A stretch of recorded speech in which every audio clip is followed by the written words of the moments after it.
City of Hudson Public Works Committee agenda for tonight starts with number 1, consideration of Public Works Committee meeting minutes. Move to approve. Motion and a second. All those in favor? Aye.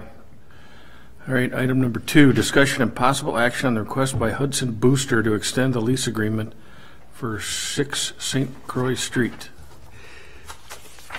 I'll speak on that a little bit. Currently, the Boosters have a storage shed, or it's a city-owned storage shed down on the end of 6th Street, on the west end of 6th Street. And they've been leasing that for several years. They store football or baseball equipment in there.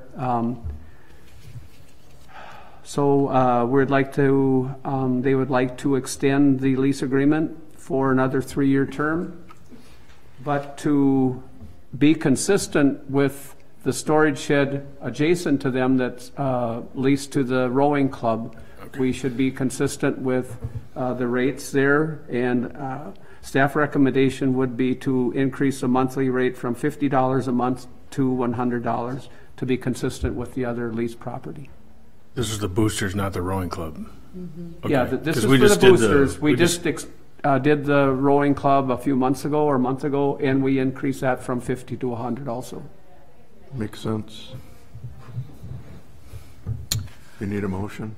Yeah. Move to approve the increase from $50 to $100. Effective March 1st. All right, motion and a second. All's in favor? Aye. Opposed? All right. Next item on the agenda is, where did it go? Sorry, I lost it. My iPad died and I didn't recharge it, so I just had my phone from last night. Number 3, discussion and possible action on the purchase of the Veritac Blend Boss. This is a piece of equipment that uses when we utilize different chemicals for putting out de-icer and salt on our roads. Currently, we have equipment on our vehicles that it's called a pre-wet system, that you've probably seen the tanks either along the side of the dump trucks or on the back. Generally, ours are on the side, and that is filled up with salt brine, and we spray that on. It's a pump, and it comes down and it sprays liquid salt brine on the rock salt. It activates the salt earlier, gets it going faster, less salt. And I have some other things that we have tried. I printed out some copies. I don't know if you can look at them later. But there's other alternatives that we can use with this machine. We have already tried several. And one of them is an organic product called beet juice. We mix that with, sometimes when it gets colder, we can mix that with calcium chloride. I just printed this out today, and I heard about this. We haven't tried cheese brine, pickle brine, potato juice, something even, it's organic waste products like grass clippings and food garbage. It's ferments, and then they can actually take the byproducts off that. So anyway, what this does is allows us to blend the different salt brines and other organic liquids in there, so we can get better and more efficient de-icing and more environmentally friendly. This is a pre-mix unit? Yes, sir. It's yeah, and also it's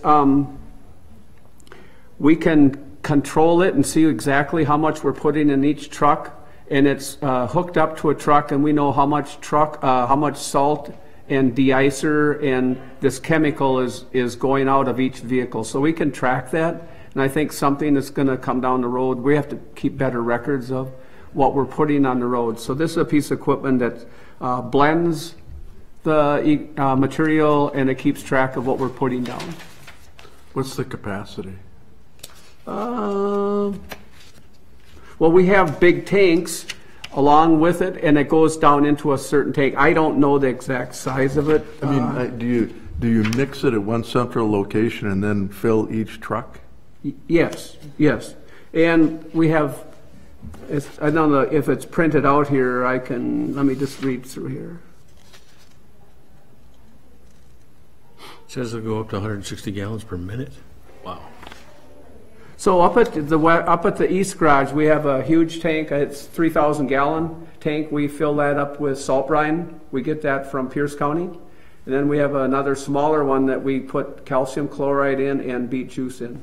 And then that'll go into this mixer, get blended, and then we put that into the trucks. That's not to say that we could get other tanks, and if we would want to try some other kind of organic materials that, as we go down the road, we can certainly try those also. So that's what this piece of equipment is for. Will it ultimately lead to the need for less salt? Absolutely. Yes, absolutely. And I don't know, I've seen a few articles in the St. Paul paper that I guess even in St. Paul, Minneapolis area, there's like 30 rivers and lakes and already impaired by the sodium. I did already speak with the water director in Hudson, and some of the wells like up by EP Rock, he can see the sodium levels increasing already. So everyone's asking less salt. What can we do to and we do try to monitor. We don't expect to have black pavement, the entire blocks. We try to do the critical areas, hills, intersections, things like that is where we really concentrate. And what's the cost of this?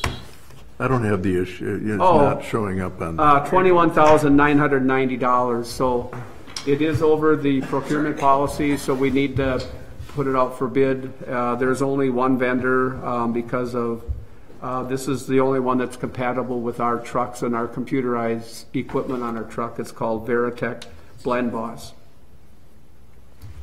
So we wanted the funding source would be from the 2018 capital fund, and staff recommendation would be to purchase the Veritech Blend Boss in the amount of $21,990. Now, is this a replacement, or is this actually giving us some improved capability?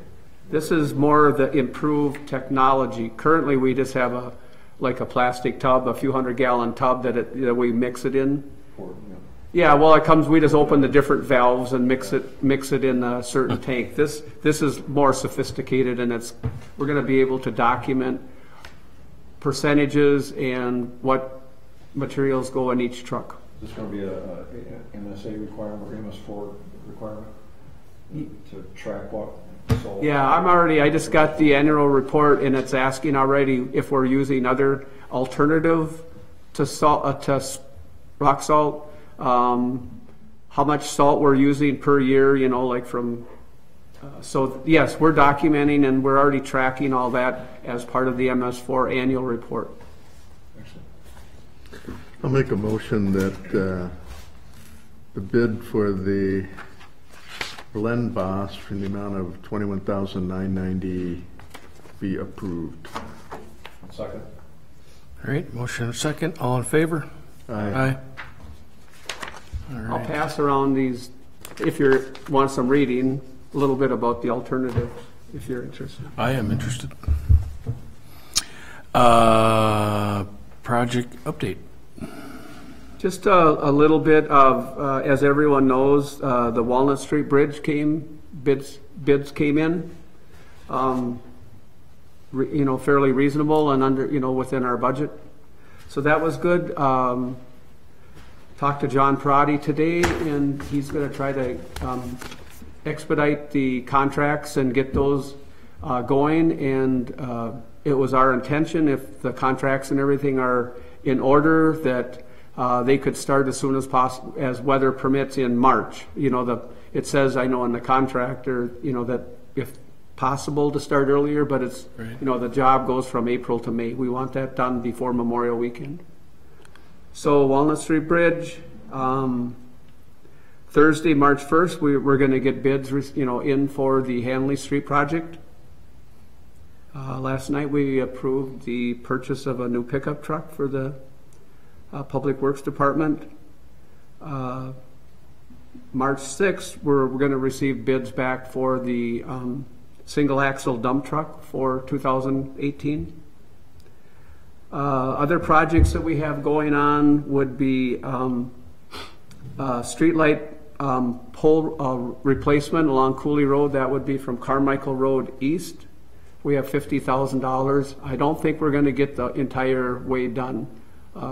With the cost of what we did on Cooley Road, we know, kind of have an idea what the light poles themselves cost, plus the having the contractors wire them and reset the poles. So I don't think we're quite going to get all the light poles done next year. We'll have to, reallocate some funds for 2019 to complete that project.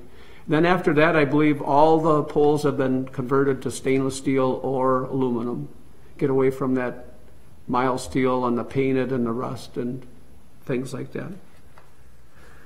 Band shell repair, we got some ceiling work to do on that this summer. And I just wanted to talk a little bit about, so the Public Works Committee knows and the general public knows, we have been working a little bit differently with our sidewalk non-compliance as far as shoveling, salting, and things like that.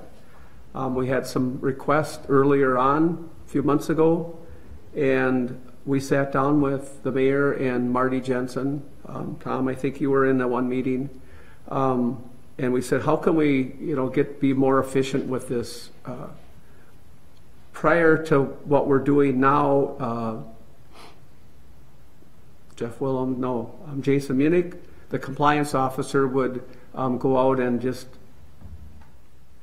act only on complaints, not go out and aggressively get after people with non-compliant sidewalks.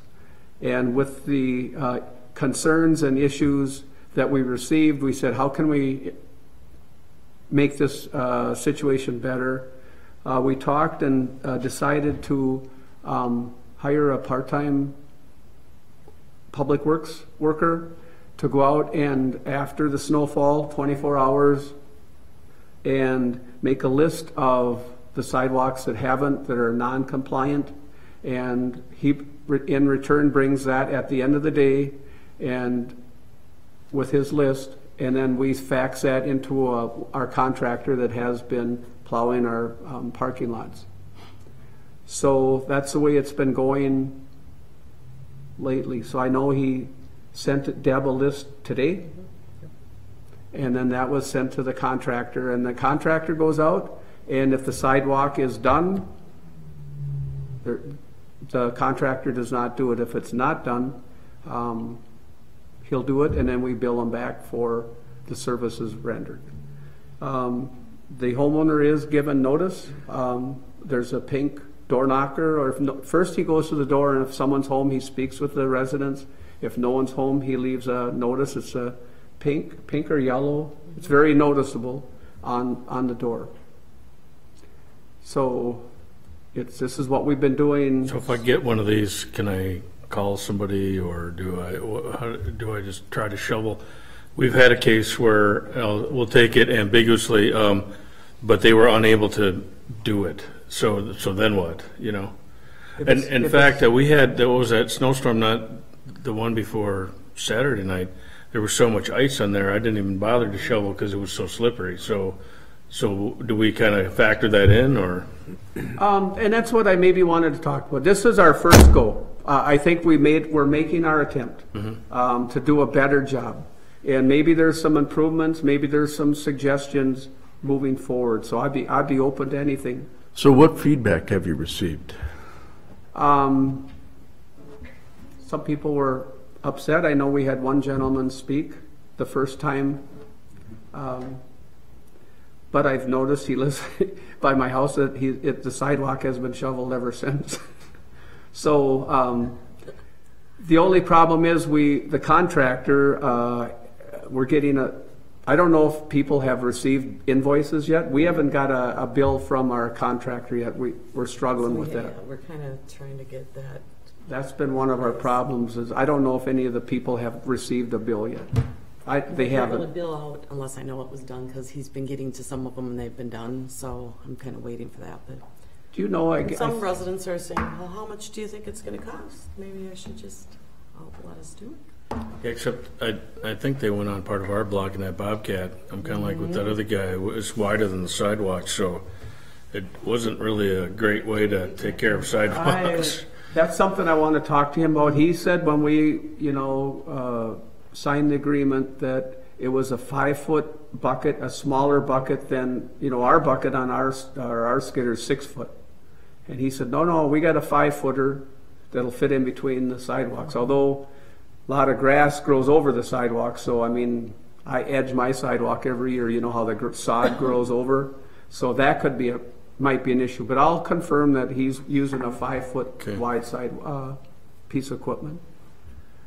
So if I don't call, I get the pink thing, and I don't call, and they can show up and plow my sidewalk, and then I just get charged for it. Is that the deal? Okay. Well, they have 24 hours, so we wait the 24 hours, and then we send our guy out, and then he sends Deb the notice, and then we send that list, scan it, and send it to the contractor. So actually, it's a couple days. It's a couple days, so we're beyond our 24 hours. So Tom, if the city doesn't enforce its ordinance, after a certain period of time, the city assumes a liability for that unplowed or unshoveled sidewalk. Is that correct? That is my understanding, that after 30 days, that we could be held liable if we don't do anything. So I think it's our best interest that we're a little more aggressive, and we have to be because of the law. Well, and I would encourage, neighbors to help your neighbors too. Like my neighbor, his snowblower broke, so he's like, geez, can you give me a hand? Sure. Across the street, she is unable to do it, so I helped some other neighbor of mine. So, I mean, it would behoove us to help each other when we can, especially in big snowfalls, Yeah, so I think it was something we had to do, but like I said, we're still in a learning stage. Maybe there's better ways. Maybe there's something we can tweak for even we're just about done with this year, I hope. But anyway, let's learn and knocking on wood and talk about it next year. Okay. That's all I had, except for A twist on that I see is not being taken care of is at corners where there are sidewalks and crosswalks. Is there some of those are really bad, and there's a question about who's responsible for that. Because half of it's out in the street. It's a pile that the plows leave. Yeah. Who has that responsibility? Generally, I think the adjacent property owners are responsible. But if we get an area, that's, I would say generally the property owner. Vine and Grandview on the northwest corner is always terrible. Right now, it's all both directions. You can't. I watched a woman that we were up at the stop sign. A woman coming across with poles. It's really pathetic. We've had a lot of calls on those actually, the intersections, because there's nowhere to go with the snow anymore. Let's look at the that. sidewalk's clean, but then perhaps after somebody, and I think the school is taking care of that, and then it gets plowed in after the sidewalk is cleaned, and no one comes back. So what? Yeah, but what happens is that the city vehicles plow. The city takes care of Vine Street on the north side, from the school to past the YMCA and to that lift station. Okay. We plow. So that's we the do city. that. Okay. The city plows that. Yeah. So what probably happens? That guy goes out early and does the sidewalk, plows it through, and then when we plow the streets, we probably plow that. We could fill it up after it's plowed. Yeah. right? So what we need to do is probably, seeing that we're doing it, we have to probably follow back and check that. And I'll do that. Yeah, but it is. I'm having a discussion with our association about that too, about who's responsible for that. They said, "No, that's the cities." And I said, "I don't think so. Not the way I read the ordinance." So Yeah. we will clarify that. Yeah. So no, but we do that. So I would assume that any property owners along there would assume that we would do that. So, That's a good point, thank you.